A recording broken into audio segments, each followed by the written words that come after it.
all the Republican outrage at what they have perceived as the latest outrages against their candidates and their families, you would think there might be some places GOP water carriers might not go. You'd be wrong. Again. Our third story in the countdown. Now it is Barack Obama and his gravely ill grandmother sideswiped by the former chairman of the rabid right-wing attack group Freedom's Watch. It was live on this network today. Asked by our David Schuster about the Sarah Palin wardrobe malfunction, Brad Blakeman decided to expose a sick and diseased corner of his own psyche, having compared Obama's spending already to that of a, quote, drunken sailor, another inopportune phrase, at a time he reprimanded when, quote, we should be watching our funds. The laughter you will hear from Mr. Schuster is a mix of disbelief and disgust. If it's so important not to be spending money like a drunken sailor, and I haven't asked you this yet, but I'm curious to hear your view of the amount of money, $150,000 that was spent on Sarah Palin's clothes at high-end stores like Saks and Neiman. I don't even think you shop at Saks and Neiman. No, I don't. But let me tell you this. You know what the outrage is today? Is Barack Obama is taking a 767 campaign plane to go visit Grandma. Forget about the energy that is wasted. What about the hundreds of thousands of dollars to take a private trip when this guy should be humping his bags on a commercial plane or taking a smaller plane? Taking a 767 of campaign money from people who could least afford it is more of an outrage, in my opinion. Let's bring in Sam Cedar, co-host of the Air America show. Marin Cedar. Good evening, Sam. Thanks, Keith. How are you? Well, I thought I was immune to being outraged by Republicans who take tax like that. But to mock Obama's trip to see his ailing grandmother? Is that possible? Did I actually hear that? I mean, you know, that was exactly my reaction. I saw the thing live, and I had my TV behind me, and I thought, there's not possibly someone seriously saying this. I mean, I don't know whether or not to be offended by the stunning insensitivity or just the stunning stupidity of this guy.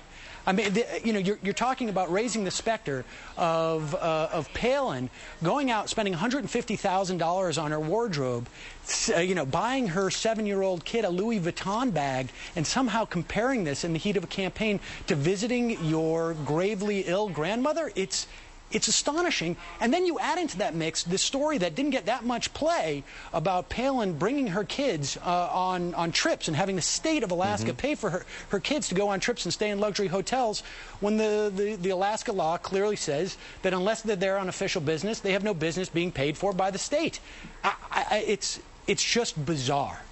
In the contempt in this, to that phrase, to go see grandma, as if, Obama was out there shopping for clothes at Neiman Marcus. I mean, does anybody in the Republican Party connect the dots in this way, that this is the kind of stuff that leads to the mess that they're in right now? See, I think that's exactly the point.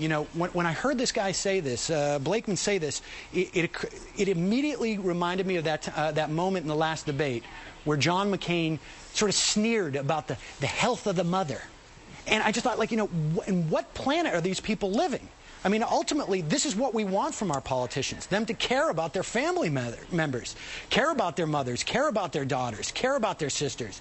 And this idea that this is going to somehow, I think it just simply shows that this Republican Party and the people who are willing now to come out and be a surrogate for it at this point, they are completely out of touch with what American values are.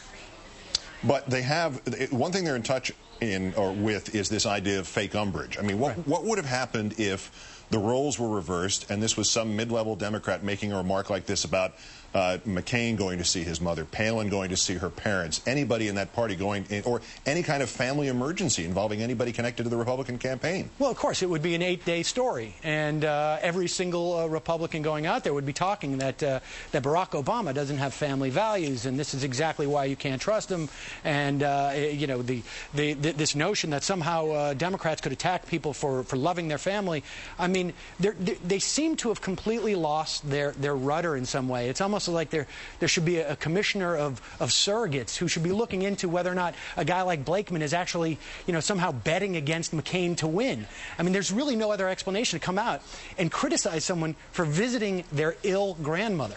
Yeah, he's throwing the election because he bought 100 contracts on in-trade. Exactly. That was exactly what I thought. Well, you know what? That would be the most rational explanation I've heard for this lunatic saying this despicable thing so far today, so I'm giving you credit for that at least. I appreciate that. Sam Cedar of Air America Radio. It's always a pleasure, Sam. Thanks for coming in. Thank you, Keith.